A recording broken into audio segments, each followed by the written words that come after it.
Kakinada వీర్కమల్ centre లో AITUC అనుబంధ సంస్థ ది కాకినాడ జిల్లా బిల్డింగ్ వర్కర్స్ యూనియన్ నెలవారీ సమావేశం సంఘం అధ్యక్షులు తోకల అన్నవరం అధ్యక్షతన జరిగింది. సమావేశంలో ఏఐటియుసి జిల్లా ప్రధాన కార్యదర్శి తోకల ప్రసాద్ మాట్లాడుతూ భవన నిర్మాణ కార్మికులుగా నమోదు చేసుకున్న కార్మికులకు గుర్తింపు కార్డు అందజేశామని, నిర్మాణ రంగంలో పనిచేస్తున్న తాపి మేస్త్రీలు, పెయింటర్స్, ఎలక్ట్రీషియన్, మార్బుల్స్ తదితర నిర్మాణ రంగాల్లో 36 రంగాల కార్మికులకు కార్డులు నమోదు చేసుకోకపోతే వెంటనే నమోదు చేసుకోవాలని పిలుపునిచ్చారు.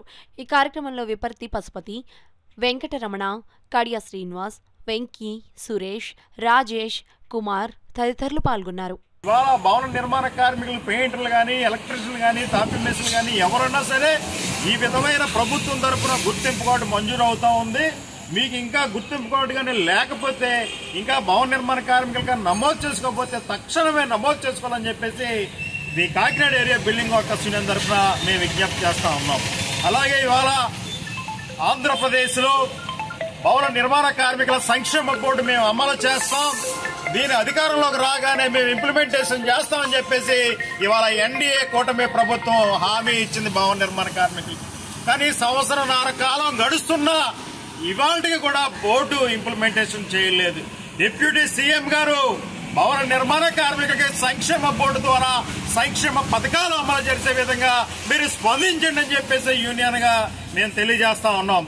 అదేవిధంగా ఇవాళ తెలంగాణ రాష్ట్రంలో 6 లక్షల రూపాయలు యాక్సిడెంట్ క్లెయిమ్ ఇస్తా ఉంటే దానిని 10 లక్షల రూపాయలు పెంచడం జరిగింది. అలాగే సాధారణ మరణానికి 1,30,000 ఇస్తా ఉంటే 2 లక్షల రూపాయలు చేయడం జరుగుతూ ఉంది. అందుకనే భవన నిర్మాణ కార్మికుల తరఫున ఒకటే మీకు తెలియజేస్తా ఉన్నాం, తెలంగాణ రాష్ట్రంలో ఏదైతే భవన నిర్మాణ కార్మికుల క్లైమ్స్ అందుతూ ఉన్నాయో బోర్డు ద్వారా, ఈ ఆంధ్ర రాష్ట్రంలో కూడా సంక్షేమ బోర్డు ద్వారా సంక్షేమ పథకాలు భవన నిర్మాణ కార్మికులకి అమలు చేయాలని, భవన నిర్మాణ కార్మికులు ఆదుకోవాలని చెప్పేసి ఈ సందర్భంగా తెలియజేస్తా ఉన్నాం. నా పేరు Tokala Prasad, AP building and other construction workers union జిల్లా ప్రధాన కార్యదర్శి.